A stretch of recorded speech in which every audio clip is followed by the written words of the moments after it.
Hello, আমি doctor Sumita Saha, paediatrician from Fortis hospital. বাচ্চাকে কি ধরনের খাবার দেবেন সেটা নিয়ে প্রচুর মায়েরা প্রচুর ওরি করে। আম সেক্ষেত্রে কয়েকটা ইম্পোর্টেন্ট কথা আছে। অনেক মা ভীষণ কনসার্ন যে আমার বাচ্চার ওয়েট বাড়ছে না, বাচ্চা রোগা হয়ে যাচ্ছে। আম সেটা একটা কনসার্ন। অনেক মা কনসার্ন এবং সত্যি করে কনসার্ন যে বাচ্চা মোটা হয়ে যাচ্ছে বেশি। স্পেশালি এই টাইমে বাচ্চা মোবাইল ইউজ করছে, বাচ্চা খেলতে যাচ্ছে না, কোভিডের টাইমে ২ বছর বাইরে বেরোয়নি বাচ্চা, এবং চাইল্ডহুড ওবেসিটি এখন সারা পৃথিবীতে ভীষণ কমন একটা অসুখ। সেটা সেটাও ভীষণ কমন প্রবলেম, মায়েরা ওরি করে। তো এই ক্ষেত্রে আমি খুব সিম্পল কয়েকটা ট্রিক্স দেবো যে কি করে বুঝবেন আপনি বাচ্চাকে কি খাওয়াবেন এবং কিভাবে খাওয়াবেন। প্রথম কথা হচ্ছে বাচ্চার গ্রোথ কেমন আছে সেটা জানতে হবে, এবং এখন তো সেটা কি খাওয়াবেন কিভাবে খাওয়াবেন সেটা প্রথম কথা বলবো, বাচ্চাকে ফোর্স ফিডিং কখনো করবেন না। বাচ্চাকে ভালোবেসে খেতে দিন। বাচ্চাকে মোবাইল দেখে খাইয়ে দেবেন না, ট্যাব দেখে খাওয়াই দেবেন না, তাতে বাচ্চা কিন্তু গ্রোথ ভালো হবে না। বাচ্চা যত নিজের ইন্টারেস্টে খাবে তত বাচ্চার গ্রোথটাও ভালো হবে, বাচ্চার ডাইজেশন ভালো হবে, বাচ্চা হেলদি হবে। এবার আপনি গ্রোথটাকে মনিটরিং করবেন কি করে, তার জন্য এরকম একটা গ্রোথ চার্ট হয়, WHO IAP গ্রোথ চার্ট, এবং সেখানে ২ রকমের চার্ট হয়, একটা মেল চার্ট, একটা ফিমেল চার্ট। ব্লুটা মেল চার্ট আর পিঙ্কটা গার্ল চার্ট। এখানে এই দিক দিয়ে বাচ্চার বয়স বছর অনুযায়ী, আর এদিক দিয়ে হাইট। এখানে যত বয়স সেখানে গিয়ে ওয়েটটা প্লট করতে হয়, আর যত হাইট সেখানে গিয়ে হাইটটা প্লট করতে হয়। করে দেখতে হয় যে বাচ্চা ওয়েট এবং হাইট অনুযায়ী কেমন আছে। যখন এই মাঝের লাইনটায় পড়ে অর্থাৎ 50 সেন্টাইলে, তার মানে বাচ্চার ওয়েট হাইট অ্যাভারেজ আছে।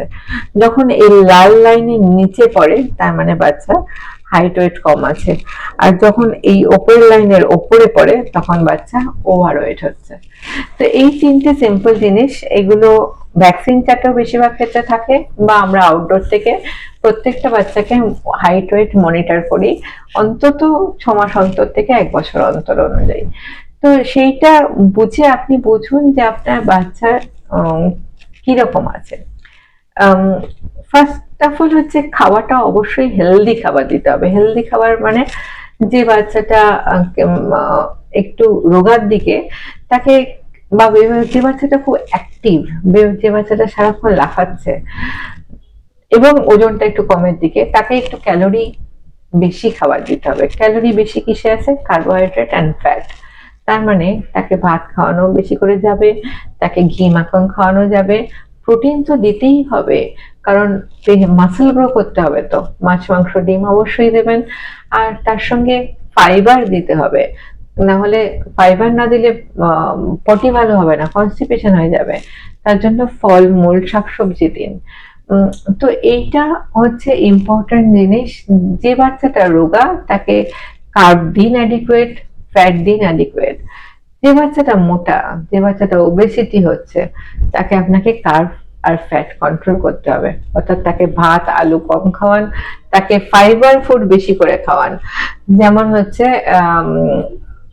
সুজি, ডালিয়া, ওটস, ছাতু, ফল, সবজি, এগুলো বেশি করে খাওয়ান, যাতে ক্যালোরিটা কম যাক এবং বাচ্চা গ্রোথটা ঠিকঠাক হোক।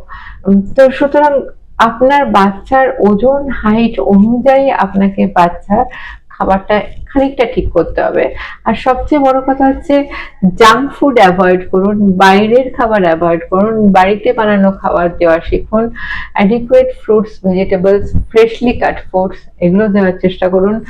আর বাচ্চাকে ভালোবেসে খেতে শেখান, তাহলেই বাচ্চার গ্রোথটা ভালো হবে। আরো বহু কথা বলার আছে, আবার পরে বলবো। ভালো থাকুন, সুস্থ থাকুন।